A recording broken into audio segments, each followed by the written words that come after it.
What's up, guys? How's everybody doing today? Flashwing here.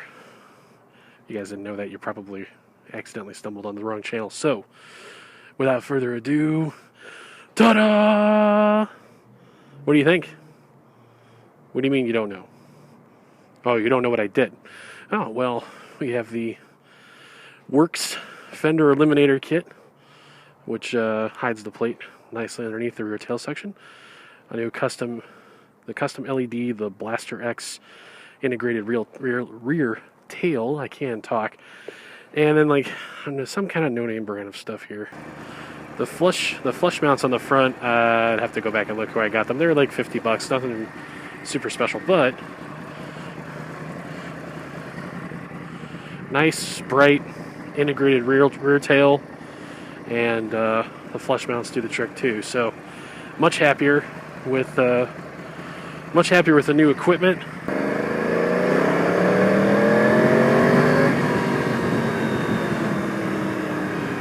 So today's topic, well, let's see. Before we get started, I wanted to say thank you to, I think I just passed 21 subscribers. The fact that there are 21 of you out there that are interested in listening to me ramble is amazing. So thank you very much to all 21 of my new subscribers, or my total subscribers. Welcome to the channel, and I hope you guys enjoy yourself. If I'll ever make it through this intersection. Screw it, let's go. So today's topic, it comes to us from AZ Wacko. Thank you very much for the suggestion, and it is an excellent topic, which is track days versus riding on the street. And now I'll preface this with the fact that I have not done a bike track day, but I do have quite a lot of track day experience with cars, and I would venture a guess based on what I've seen and what I've heard that there probably are very few differences in terms of mostly like why you would do them, how they're handled, all sorts of that kind of stuff. So the first portion of talking about track days versus riding on the street is, why would I want to go to a track day? Which is a great question. There's a lot of, I would assume, I'm going to assume some basic feelings about track days. Mainly because I've played both sides of the fence. I tried talking to myself out of track days and eventually talking myself into them. So why would you bother with the track day? The easy answer is, if you're going to ride aggressively on the street, do it on the track because it's safer, it's legal, and in many cases, in the long run, it's going to be cheaper. So let's talk safety aspect first, okay?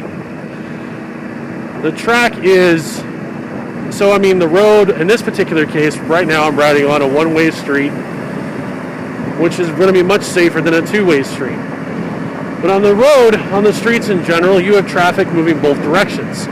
You're sharing the road with a variety of different vehicles and with a variety of different skilled drivers, most of them really poorly skilled. On a racetrack, you're grouped with somewhat like skilled riders or drivers. You're all moving in the same direction, in the same, the same path of travel, and with some of the same expectations. Aside from that, tracks are much better maintained than the street. Things like debris, potholes, all sorts of rocks and dust, and dirt, sand, and are going to be much less prevalent on a racetrack than they will be on the street. Now, that's not to say that tracks can't be hazardous. They certainly can be. One of the reasons why the racing organization that I drive with sends some of their most advanced drivers out originally, right away, is because they're able to sort of sweep off the track and do so safely.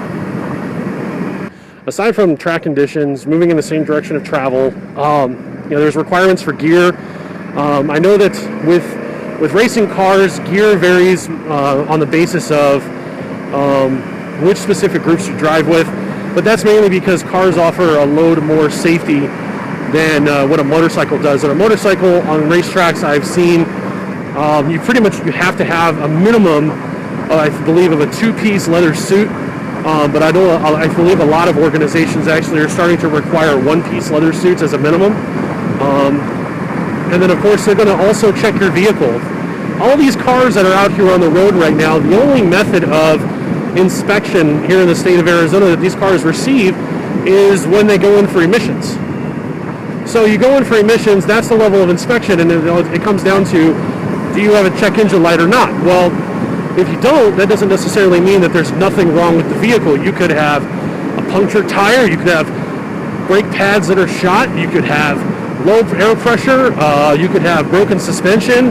There's a ton of things that could be wrong with your vehicle that make you unsafe, and all of them could affect your driving, but none of them would actually show up in any type of an emissions inspection. So on the racetrack, they at least do have, with some organizations now, we have two separate racing organizations for vehicles.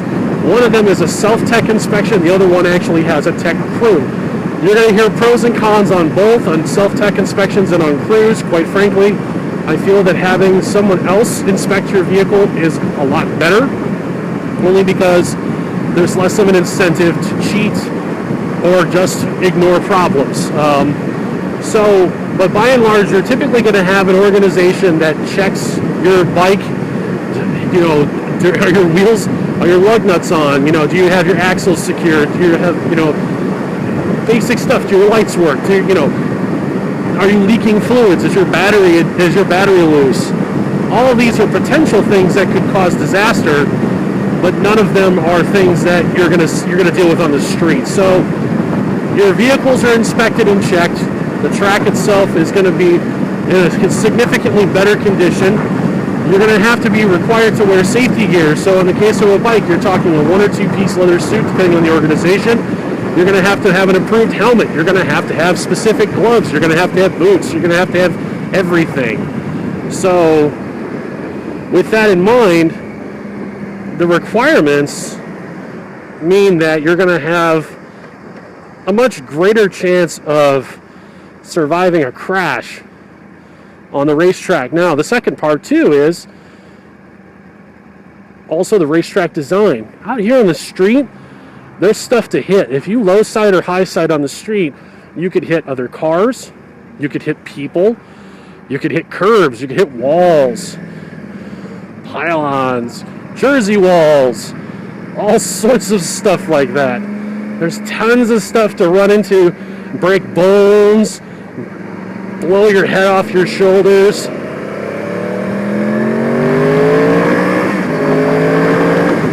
There's tons of different obstacles out here on the road. So the track, and regardless of what your insurance company will tell you, which first of all, I'll get to the downsides of going on the track day first of all, but your chances of being, it's like flying a plane. Your chances of being killed on your way to the airport are greater than your chances of dying in a plane crash. The track is no exception. Your chances of dying on a racetrack are significantly reduced compared to your chances of dying on the street. You have less skilled drivers, probably less skilled riders, no instruction, no supervision, no tech checks, no safety gear, none of that.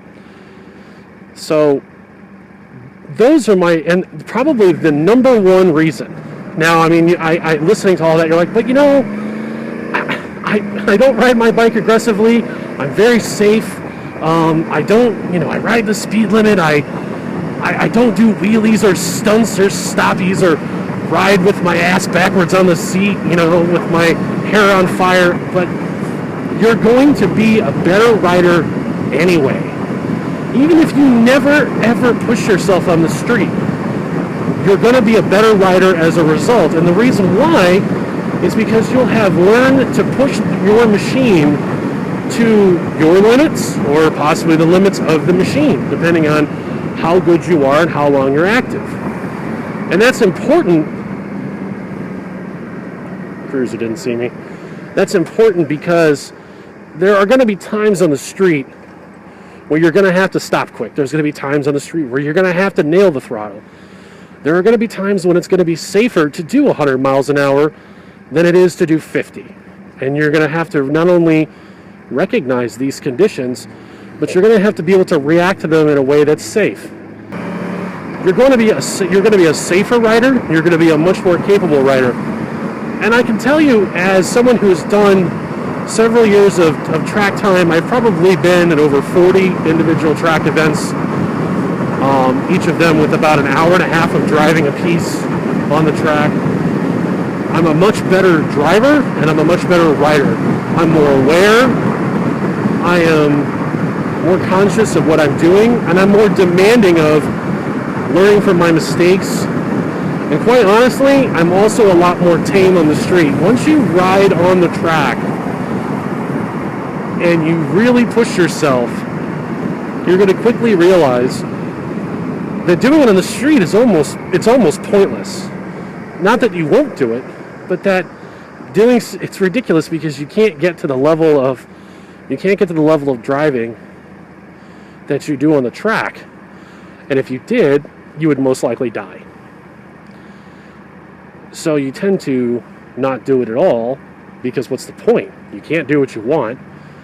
And if you did, you'd probably kill yourself on the street as compared to the racetrack.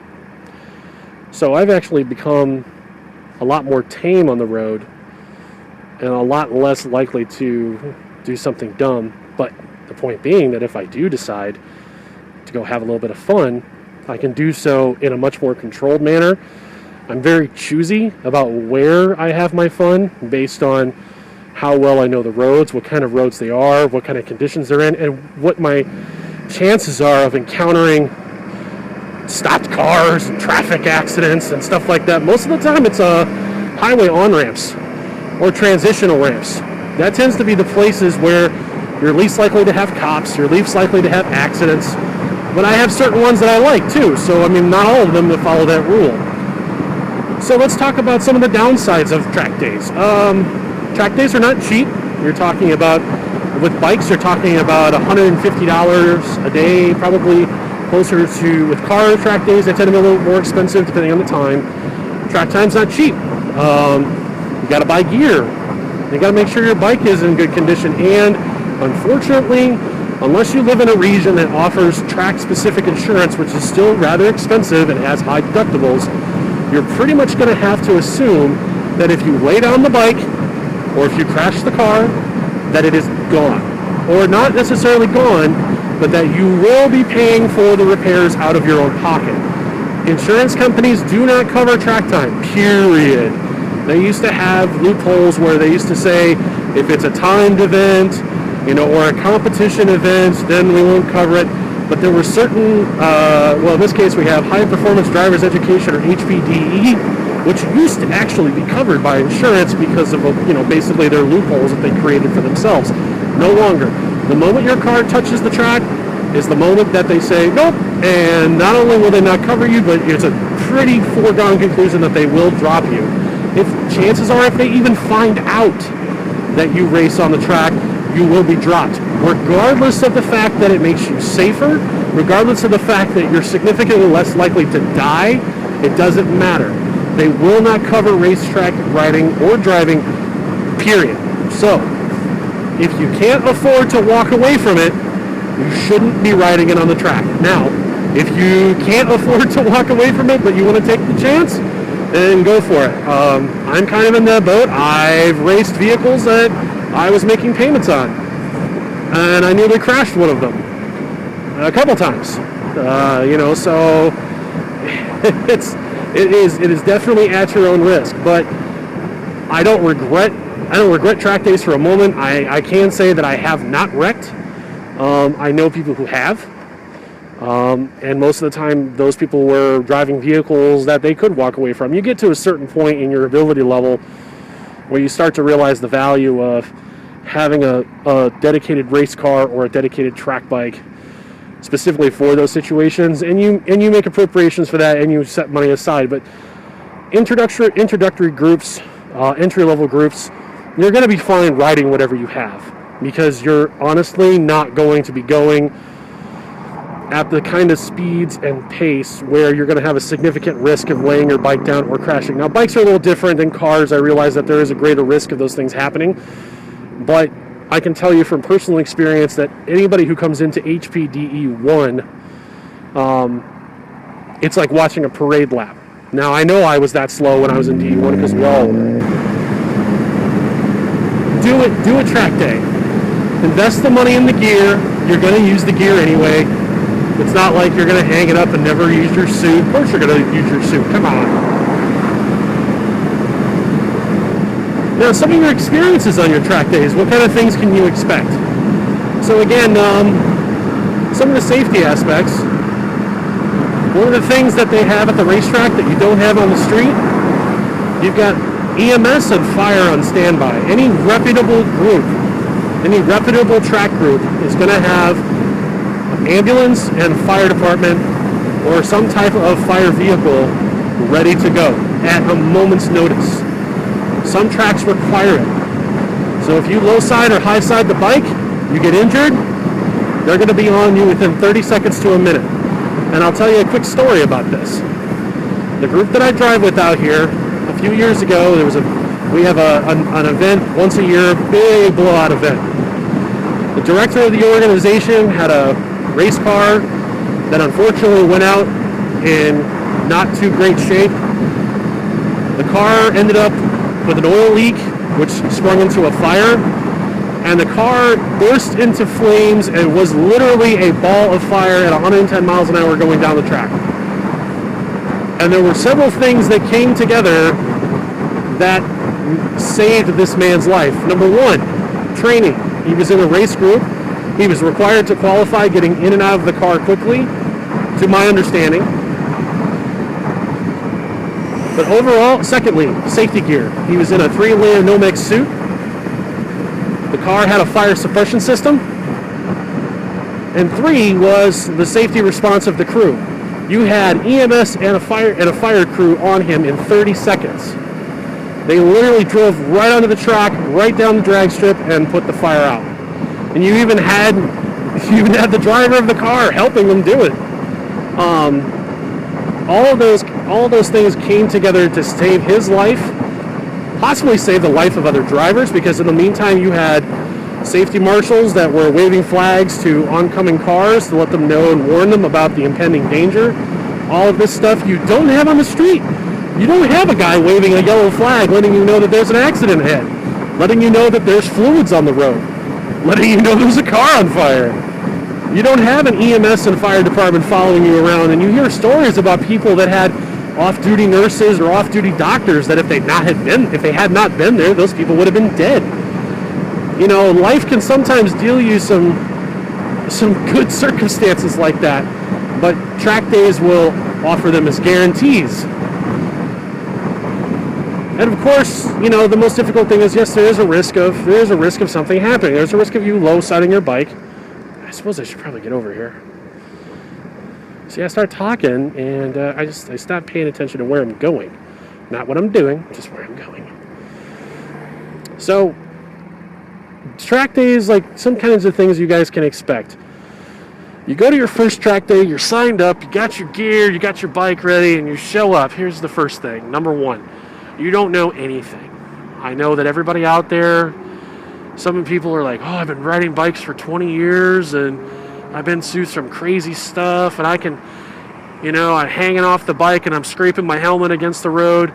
Maybe, but you don't know anything. How hard you push yourself on the street? If you're pushing yourself at track pace on the street, you're nuts. I mean, you're certifiably crazy. And you definitely belong on a track because you're going to kill yourself on the street. So you show up with an open mind. Listen to the instructors. They know what they're doing. They've been doing this a long time. They're going to tell you how to position your body. They're going to tell you about braking zones, accelerating zones. They're going to talk to you about grip. They're going to talk to you about what to do in emergency situations. And most of all, they're going to tell you to have fun, but be safe. And that's the key. As a beginner, don't expect to be putting a knee down. Don't expect to be, setting lap records. You're going to go out there and you're going to be scared. You're going to be freaked out because you're going to be going at speeds you've probably not gone in that type of a safety zone. You're going to be around other riders doing the same thing. It's going to be a little freaky. But that said, you're going to leave with a smile on your face and you're going to leave a better rider. So that's it, everybody. Thanks for watching. Be sure to drop your comments down below. Let me know what you guys think, what your track day experiences are. And thanks for watching. We'll see you next time.